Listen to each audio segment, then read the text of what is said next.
Across the decades, specific illicit networks have evolved beyond common crime to establish formidable underground kingdoms that confronted national authorities and spread fear across continents.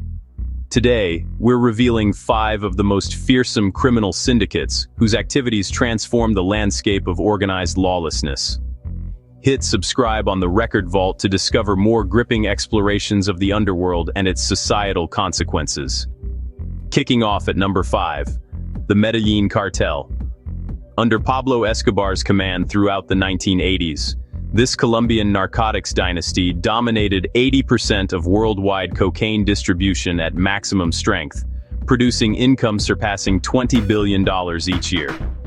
Escobar wielded a merciless philosophy of plata o plomo, wealth or death, presenting officials and authorities with either financial incentives or assassination, coordinating explosions targeting passenger planes, state facilities, and civilian areas. The organization's savagery killed thousands, among them presidential hopefuls, high court judges, and more than 600 law enforcement personnel.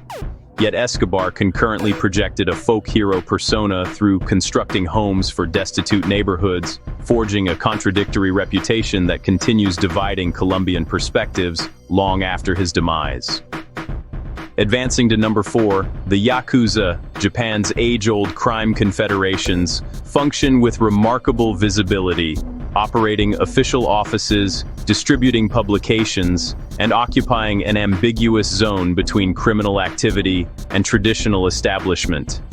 During their 1960s zenith, Yakuza enrollment surpassed 180,000, distributed among rival clans dominating building trades, leisure industries, wagering operations, and banking through elaborate intimidation and capital cleansing systems. Their rigid rank structure requires unwavering allegiance, with associates conducting yubitsume, ceremonial digit removal, as penance for shortcomings, while elaborate complete-body ink markings indicate dedication and status. Though membership has declined, they stay thoroughly woven into Japanese commerce and governance frameworks, sometimes surfacing during catastrophic events to deliver emergency assistance more rapidly than official channels. Rising to number 3, MS-13, Mara Salvatrucha originated within Salvadoran expatriate populations in 1980s Los Angeles, developing into among the America's most savage international gangs, with roughly 70,000 associates spanning numerous nations.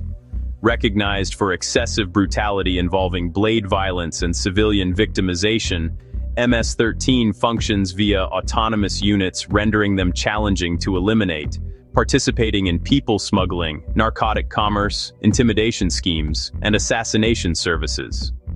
Their enrollment of progressively younger participants, encompassing minors barely 11 years old, coupled with induction ceremonies mandating aggressive offenses, sustains violent patterns throughout successive age groups. The syndicate's dominance has undermined whole Central American territories, meaningfully fueling displacement emergencies as households escape zones under their authority.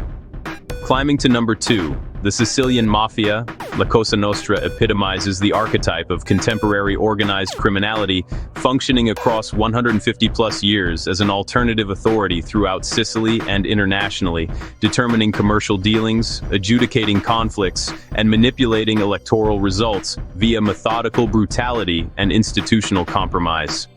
The consortium's influence achieved remarkable levels throughout the 1980s under Salvatore Toto Rina's direction, when operatives murdered investigators Giovanni Falcone and Paolo Borsellino, employing enormous vehicle explosives, eliminating both prosecutors alongside their protection teams and uninvolved citizens. Their penetration reached into lawful enterprises, labor organizations, development sectors, and state agreements, siphoning billions via intimidation operations, while preserving omerta, the silence covenant, with such effectiveness that legal proceedings stayed virtually unfeasible until pentiti, testifying insiders, started violating loyalty during the 1990s.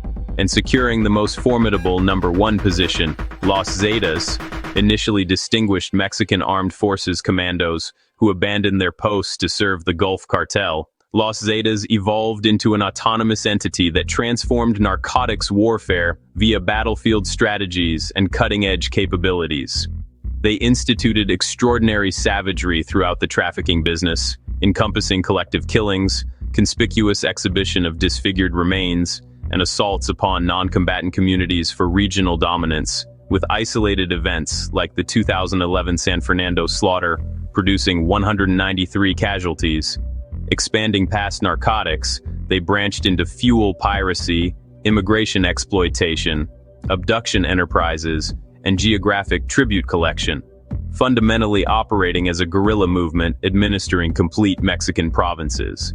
Their combat preparation, coded transmissions, reinforced transport, and readiness to openly engage armed forces signified a revolutionary transformation in criminal operations, compelling administrations to mobilize military units instead of civilian police for opposition. These criminal dominions demonstrate how aggression, institutional penetration, and strategic complexity can forge parallel authorities matching recognized governments in influence and scope. Comprehending their emergence and operational methods stays vital for crafting successful opposition strategies. Which syndicate's influence astonishes you most? Post your knowledgeable viewpoints in the comments, and remember to like and subscribe to the Record Vault for additional captivating analyses of criminality, authority, and civilization.